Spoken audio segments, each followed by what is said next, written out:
पहाड़ों और समुद्र के बीच एक छोटा सा गांव बसा था जिसका नाम था नीलपुर। दिन में यह गांव बिल्कुल सामान्य लगता था, लेकिन जैसे ही रात होती आसमान में फैल जाती थी एक रहस्यमयी नीली रोशनी। कोई नहीं जानता था यह रोशनी क्या है। बच्चे डरकर मांओं से चिपक जाते, बुजुर्ग चुपचाप आसमान देखते और हर किसी के मन में एक ही सवाल होता, क्या यह हमारी रक्षा है या आने वाले खतरे की चेतावनी।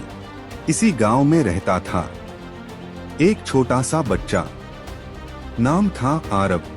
जब सब डरते थे तब आरव उस नीली रोशनी को ध्यान से देखता था, जैसे वह उससे कुछ कहना चाहती हो। उस रात आरव ने पहली बार हिम्मत करके पूछा, तुम कौन हो? अचानक हवा थम गई, समय जैसे रुक गया और नीली रोशनी धीरे धीरे आरव के चारों ओर घूमने लगी। आरव ने सपना देखा, जंगल जल रहा था, नदी काली हो चुकी थी और पूरा गांव अंधकार में डूबा था। तभी एक भारी आवाज गूंजी, अंधकार फिर लौट रहा है। धुएं के बीच एक नीले कवच वाला योद्धा दिखाई दिया। उसकी आवाज गूंजी, इस बार कोई ब्लू नहीं है। अगली सुबह गांव के सबसे बुजुर्ग ने आग के पास बैठकर कहा, बहुत समय पहले नीलपुर को एक योद्धा ने बचाया था। लोग उसे कहते थे ब्लू गार्डियन। जैसे जैसे कहानी आगे बढ़ी, आसमान में काले बादल छा गए, नदी फिर से काली होने लगी और गांव वालों को समझ आ गया, अंधकार वापस आ चुका है। जब सब डर के मारे चुप थे, तब आरव आगे बढ़ा और बोला, अगर ब्लू ने हमारे लिए अपनी जान दे दी थी, तो क्या हम कुछ भी नहीं करेंगे? उस रात आरव अकेला जंगल की ओर निकल पड़ा।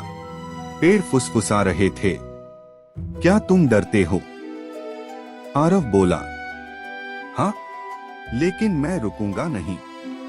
जंगल के बीच 3 रास्ते थे, आसान, डरावना और एक ऐसा जहां कोई रो रहा था। आरव ने बिना सोचे तीसरा रास्ता चुना। डर ने उसे रोकने की कोशिश की, झूठी शक्ति ने उसे ललचाया और अंत में किसी और को बचाने के लिए उसे खुद को खोना पड़ा। लेकिन आरव नहीं रुका। अचानक नीली रोशनी फूट पड़ी। आवाज आई, ब्लू कोई इंसान नहीं था, ब्लू एक भावना है। अंधकार का राजा हंसा, तू अकेला है बच्चा। आरव बोला, नहीं, मेरे साथ पूरा गांव है। नीली रोशनी और अंधकार टकराए। जब आरव गिरने लगा, गांव वालों की दुआएं गूंज उठीं और आसमान से एक जाना पहचाना प्रकाश उतरा। ब्लू गार्डियन की आवाज आई, अब मेरी बारी खत्म और तुम्हारी शुरू। सुबह हो चुकी थी, नदी साफ थी, जंगल हरा था और नीलपुर फिर से सुरक्षित था, क्योंकि लेजेंड कभी मरती नहीं, वो आगे बढ़ती है।